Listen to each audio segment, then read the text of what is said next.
সেই দেশের সেবাদাসী, কৃতদাসী, ফ্যাসিবাদী যুগের লেডি ফেরাউন বাংলার ক্ষমতার মসনদ থেকে শুধু নয়, বাংলাদেশের 55,000 বর্গ মাইলের এই সীমান্ত থেকে, এই মানচিত্র থেকে উৎখাত হয়ে গিয়েছে।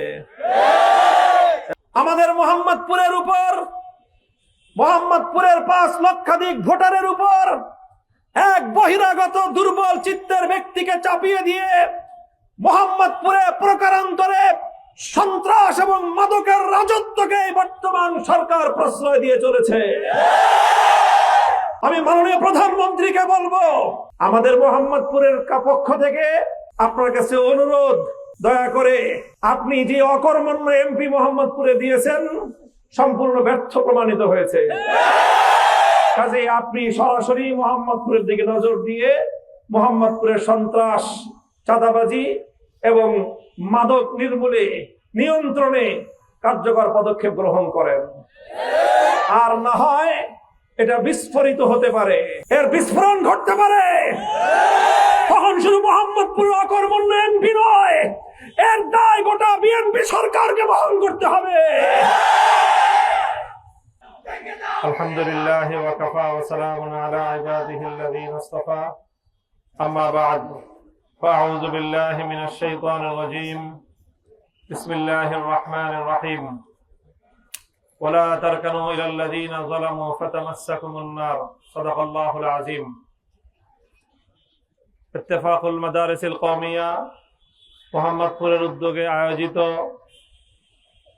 আজকের এই বিক্ষোভ সমাবেশ, বিক্ষোভ মিছিল পূর্ববর্তী সমাবেশে উপস্থিত সংগ্রামী সভাপতি, উপস্থিত মোহাম্মদপুরস্থ কওমি মাদ্রাসা সমূহের অভিভাবক, বাংলাদেশ কওমি মাদ্রাসা শিক্ষা বোর্ডের সংগ্রামী মহাসচিব আল্লামা মাহফুজুল হক, উপস্থিত ইত্তেফাকুল মাদারিসুল কওমিয়া মোহাম্মদপুরের সম্মানিত দায়িত্বশীল বৃন্দ, বিভিন্ন মাদ্রাসা থেকে সমবেত আমার প্রাণপ্রিয় ছাত্র বন্ধুগণ, সংগ্রামী মোহাম্মদপুরের এলাকাবাসী, আমরা বাংলাদেশে অনেক জীবন, অনেক রক্ত, অনেক আত্মত্যাগের বিনিময়ে ফ্যাসিবাদের বিরুদ্ধে অনিঃশেষ এক সংগ্রামের মধ্য দিয়ে 2024 সালের 5ই আগস্ট এক ঐতিহাসিক গণ অভ্যুত্থান এবং বিপ্লবের মধ্য দিয়ে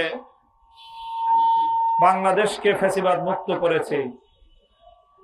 এদেশের মানুষ এই ফ্যাসিবাদ থেকে বাংলাদেশকে মুক্ত করার জন্য তারা যেই ত্যাগ এবং কোরবানি স্বীকার করেছে, তারা জীবন দিয়েছে, রক্ত দিয়েছে। এদেশের মানুষ বাংলাদেশ বিরোধী আধিপত্যবাদের হাত থেকে তাদের বাংলাদেশকে, মাতৃভূমিকে তারা মুক্ত করেছে। এদেশের মানুষের স্বপ্ন ছিল এই ফ্যাসিবাদের বিদায়ের পর, আধিপত্যবাদী ভিনদেশী দালাল শক্তির বিদায়ের পর বাংলাদেশের মানুষ শান্তিতে থাকবে, বাংলাদেশের মানুষ তাদের ন্যায্য অধিকার ফিরে পাবে। এদেশের মানুষ আশা করেছিল একটি স্বচ্ছ, নিরপেক্ষ, গ্রহণযোগ্য নির্বাচনের মাধ্যমে বাংলাদেশের মানুষ তাদের ভোটাধিকার প্রয়োগ করবে। বাংলাদেশের মানুষের স্বপ্ন ছিল যে তারা রাষ্ট্র ব্যবস্থা এবং রাজনৈতিক বন্দোবস্তে একটি আমূল পরিবর্তন সাধন করবে। এজন্য একদিকে যেমনি ভাবে ত্রয়োদশ জাতীয় সংসদ নির্বাচন অনুষ্ঠিত হয়েছে, একই সাথে গণভোট হয়েছে, যেই গণভোটের মাধ্যমে বাংলাদেশের সংবিধান, রাষ্ট্র ব্যবস্থা এবং রাজনীতিতে একটি ইতিবাচক পরিবর্তনের স্বপ্ন দেখেছিল বাংলার মানুষ। দুর্ভাগ্যজনক, আমাদের দুর্ভাগ্য দেশের মানুষের, তারা যেই ভোট প্রদান করলো, সেই ভোট দেওয়ার পরপরই তাদেরকে হতাশ হতে হলো।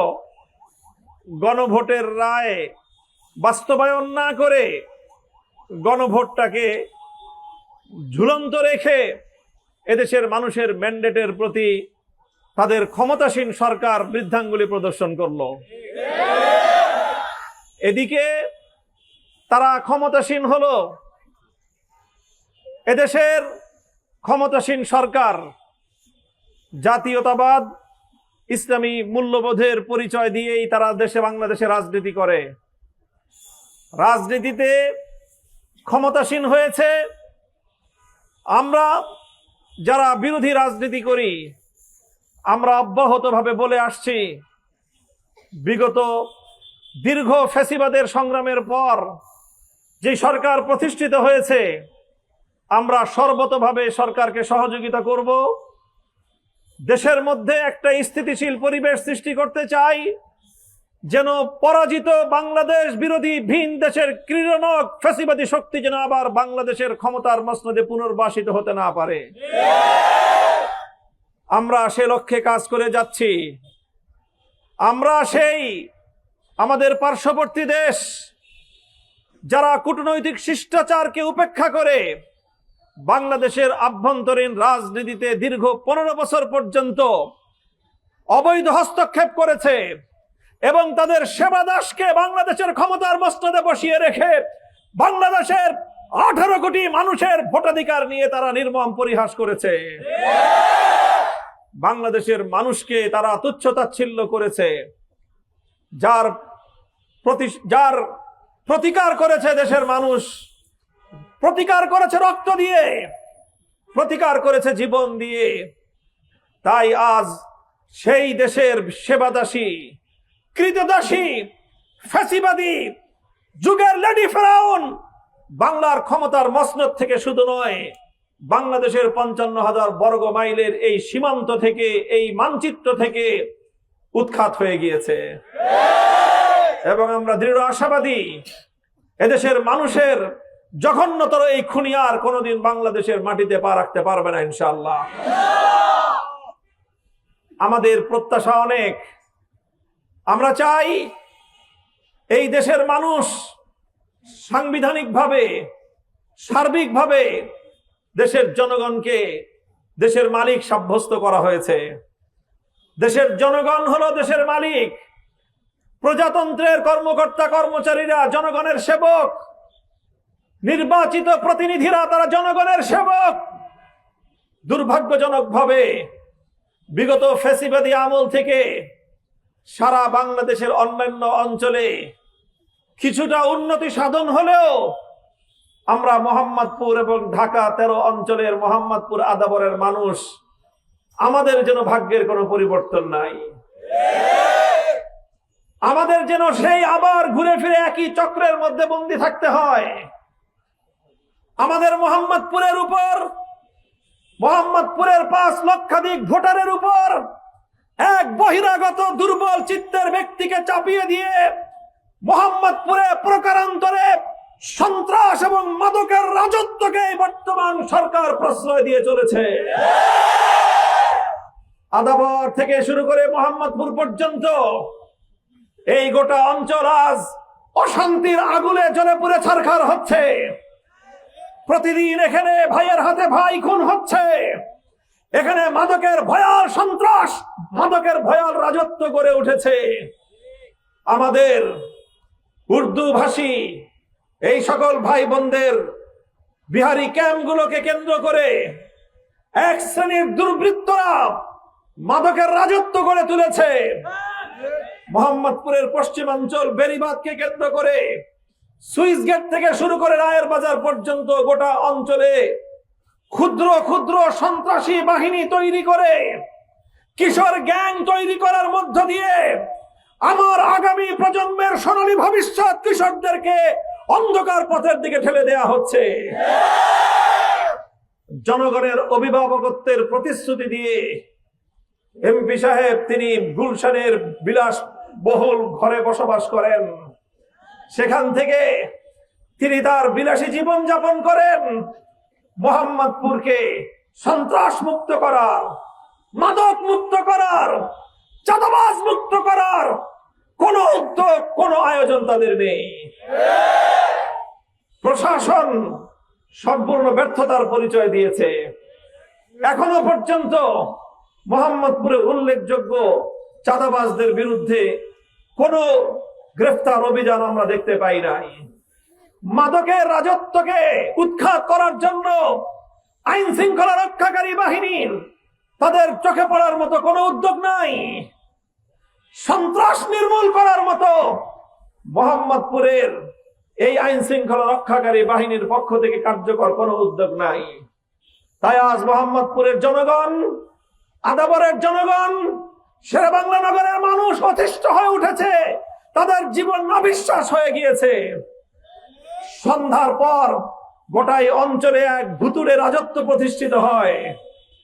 এদেশে এই অঞ্চলের মা বোনেরা নিরাপদে ঘরে ফিরবার জন্য তারা সন্ধ্যার আগেই তাদেরকে ঘরে ফিরতে হয়।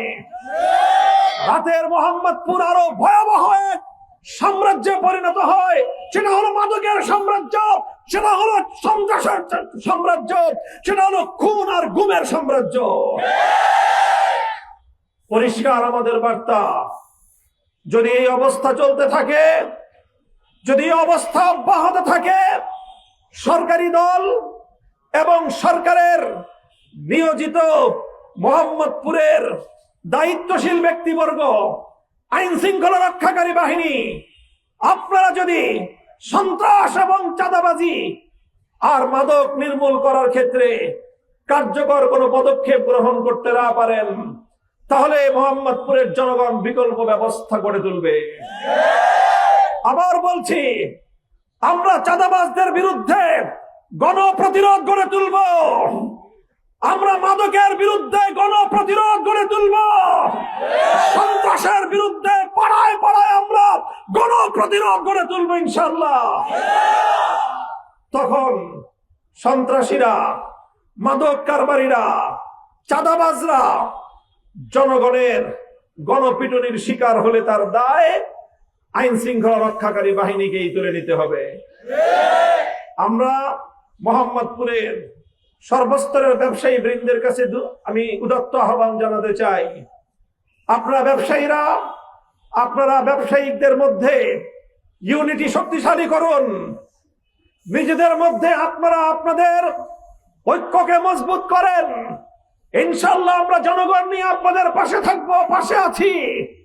এবং কারা চাঁদাবাজি করে, কারা সন্ত্রাস করে, তাদের শ্বেতপত্র জনগণের সামনে প্রকাশ করব। আমরা তাদের পরিচয় উদ্ঘাটন করে, তাদের নামের তালিকা প্রকাশ করে মোহাম্মদপুরে, আদাবরে তাদেরকে অবঞ্চিত ঘোষণা করা হবে ইনশাআল্লাহ।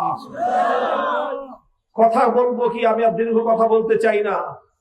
নির্বাচনের সময় সরকার দলীয় এমপি প্রার্থী যাদের কাঁধে ভর করে তিনি নির্বাচন করেছেন, তারাই হলো এই মোহাম্মদপুরের সন্ত্রাসের গডফাদার। নিজের বগলের তলে গডফাদার লুকিয়ে রেখে সেই প্রতিনিধি কোনোদিন সন্ত্রাসের বিরুদ্ধে, চাঁদাবাজির বিরুদ্ধে কার্যকর কোনো পদক্ষেপ তিনি পরিচালনা করতে পারেন না। তাই আমি সরকারকে বলবো, দেশের অভিভাবক রাষ্ট্রপ্রধান, আমি মাননীয় প্রধানমন্ত্রীকে বলবো, আপনি আপনার ঢাকার 17 আসনের পাশাপাশি বিরোধী দলীয় নেতার 15 নম্বর আসন আর 11 নম্বর আসন বিরোধী দলীয় চিফ হুইপের আসনের প্রতি বিশেষ নজর দিয়েছেন। আপনি অঙ্গীকার করেছেন, আপনি জাতীয় সংসদে দাঁড়িয়ে প্রতিশ্রুতি দিয়েছেন নিজের এলাকার মতো ওই দুটি এলাকাতেও আপনি উন্নয়নের লক্ষ্যে নজর দিবেন। আমাদের মোহাম্মদপুরের পক্ষ থেকে আপনার কাছে অনুরোধ, দয়া করে আপনি যে অকর্মণ্য এমপি মোহাম্মদপুরে দিয়েছেন সম্পূর্ণ ব্যর্থ প্রমাণিত হয়েছে। কাজেই আপনি সরাসরি মোহাম্মদপুরের দিকে নজর দিয়ে মোহাম্মদপুরের সন্ত্রাস, চাঁদাবাজি এবং মাদক নিয়ন্ত্রণে কার্যকর পদক্ষেপ গ্রহণ করেন। আর না হয় এটা বিস্ফোরিত হতে পারে, এর বিস্ফোরণ ঘটতে পারে। তখন শুধু মোহাম্মদপুর অকর্মণ্য এমপি নয়, এর দায় গোটা বিএনপি সরকারকে বহন করতে হবে। সংগ্রামী মোহাম্মদপুর এলাকাবাসী, ইনশাআল্লাহ আপনারা আমাকে নির্বাচনের সময় যে অভূতপূর্ব সমর্থন দিয়েছেন, গোটা বাংলাদেশের মানুষ নয়, বিশ্ববাসী দেখেছে ঢাকা 13 আসনের জনগণ নিরঙ্কুশ ভাবে রিকশা প্রতীককে বিজয়ী করেছে ভোট দিয়ে। কিন্তু ভিনদেশী, বাংলাদেশ বিরোধী, বাংলাদেশের স্বাধীনতা বিরোধী, বাংলাদেশের স্বকীয়তা বিরোধী একটি ভিনদেশী মহলের ছত্রছায়ায় আমাদের অর্জিত বিজয়কে ছিনতাই করা হয়েছে। তারা ওই অপশক্তি যারা আজকে সীমান্তের অপর প্রান্ত থেকে ঘোষণা দেয় 24-এর বিপ্লবের মাধ্যমে বিতাড়িত খুনি শেখ হাসিনাকে এখনো পর্যন্ত তারা প্রধানমন্ত্রী বলে বিশ্বাস করে। তারা সেই প্রধানমন্ত্রী, কুখ্যাত খুনি বিতাড়িত শেখ হাসিনাকে আবার বাংলাদেশে ফেরত পাঠাবার দিবাস্বপ্ন দেখছে। শুভেন্দু অধিকারীকে বলতে চাই, এই বাংলাদেশ তোমার রামরাজত্ব নয়, এই বাংলাদেশ শাহজালালের বাংলাদেশ। এদেশের প্রতি ইঞ্চি মাটি আমার জায়নামাজের মাটি। মুখ সামলে কথা বলবে। কলকাতায় আমার মুসলিম ভাই বোনদের নিরাপত্তা প্রতিষ্ঠিত করো। তুমি নির্বাচনে তোমরা বিজয়ের ঘোষণা দিয়েছ, তোমাদের বিজয় নিয়ে তোমাদের দেশেই অনেক সমালোচনা, অনেক বিতর্ক এবং অনেক সন্দেহ সংশয় রয়েছে।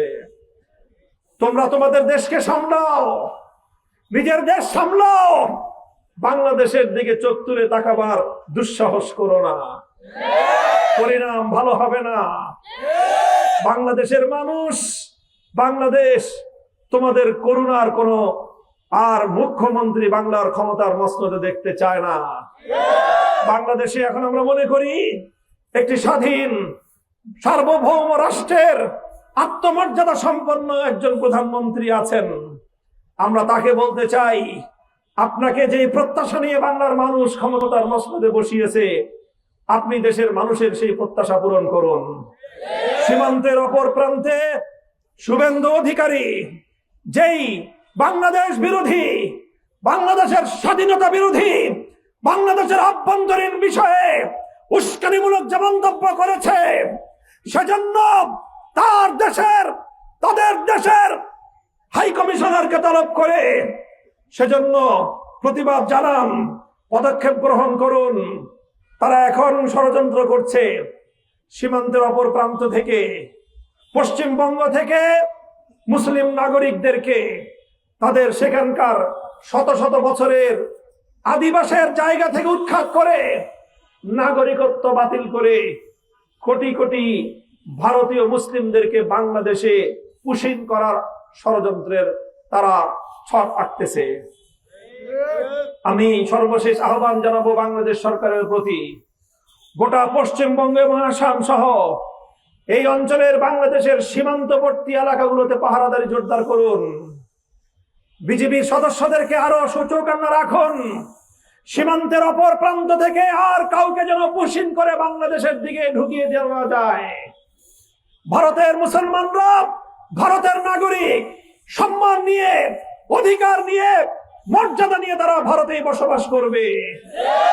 আমরা ভারতের মুসলমানদের প্রতি বাংলাদেশ থেকে সংহতি প্রকাশ করি। তোমরা নরেন্দ্র মোদীর হিন্দুত্ববাদের বিরুদ্ধে প্রতিরোধ গড়ে তোলো। বিশ্ব মুসলিম তোমাদের সাথে আছে ইনশাআল্লাহ।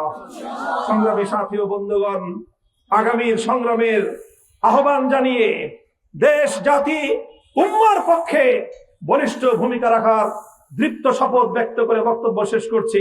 আসসালামু আলাইকুম ওয়া রাহমাতুল্লাহ। প্রবাসীদের জন্য নির্মাণ হচ্ছে দেশের প্রথম স্মার্ট সিটি, যেখানে থাকছে স্কুল, মসজিদ, হাসপাতাল, সুইমিং পুল, হেলিপ্যাড, পাঠাগার, জিম, সুপারমার্কেট, শিশু পার্ক সহ সকল নাগরিক সুবিধা। মাত্র 30 লাখ টাকা বিনিয়োগে মিলছে আকর্ষণীয় ফ্ল্যাট। প্লাটিনাম ইনভেস্টরদের জন্য ঢাকা বিমানবন্দরে ভিআইপি প্রোটোকল সুবিধা। বিস্তারিত জানতে যোগাযোগ করুন স্ক্রিনে দেয়া হোয়াটসঅ্যাপ অথবা ইমো নাম্বারে।